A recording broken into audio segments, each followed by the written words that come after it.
Pertanyaan, mengapa Allah mengganti Isa dengan Yudas yang katanya diserupakan dengan sebagai orang yang diserupakan dengan Isa.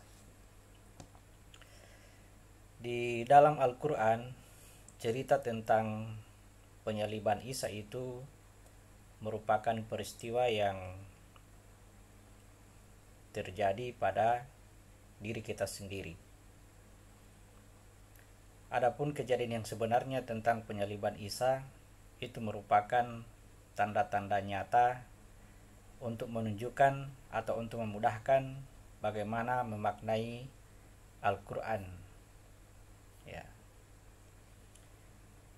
Di dalam Al-Quran dikatakan bahwa mereka mengatakan telah membunuh Isa dan menyalibnya. Padahal yang mereka bunuh atau yang mereka salib itu bukan Isa, melainkan yang diserupakan dengan Isa. Sebenarnya peristiwa ini adalah peristiwa yang terjadi ketika Allah setelah menyempurnakan kejadian jasad manusia, lalu Dia meniupkan ruh ke dalam jasad itu.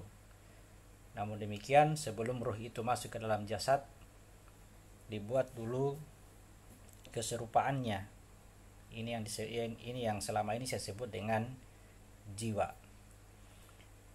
Keserupaan jiwa ini beberapa ayat menjelaskan juga dengan sebutan penciptaan 7 langit. Sedangkan penyempurnaan jasad merupakan penciptaan 7 lapis bumi. Ya. Jadi yang masuk ke dalam jasad kita itu adalah ruh yang sudah diserupakan.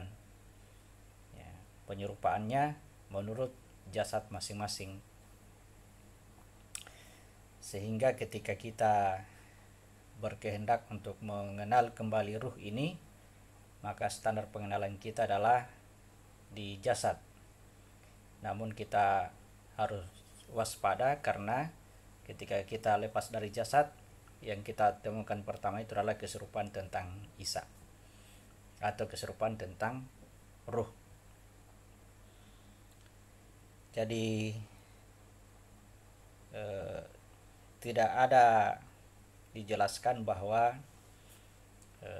ruh itu diganti oleh orang lain, melainkan ruh itu diserupakan dengan orang yang tersalib. Sebenarnya salib itu adalah jasad kita sendiri. Jadi ruh masuk ke dalam jasad itu bermakna ruh tersalib dalam diri kita.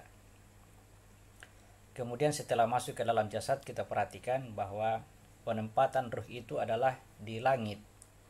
Jadi dia meliputi wilayah leher ke atas, yang atau wilayah ini disebut dengan tempatnya ruh, wilayah ruh. Keserupaannya ada di sini, di wilayah dada, di wilayah jiwa. Sedangkan jasad sendiri bermakna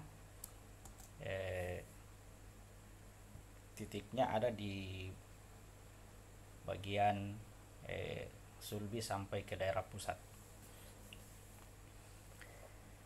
Jadi mungkin perlu kembali dibuka-buka penjelasan saya tentang Nabi Isa di YouTube. Kalau kita dengarkan lebih teliti lagi, itu lebih bermanfaat bagi diri kita karena mengarahkan kepada bagaimana cara kita mengenali hakikat diri. Demikian, terima kasih.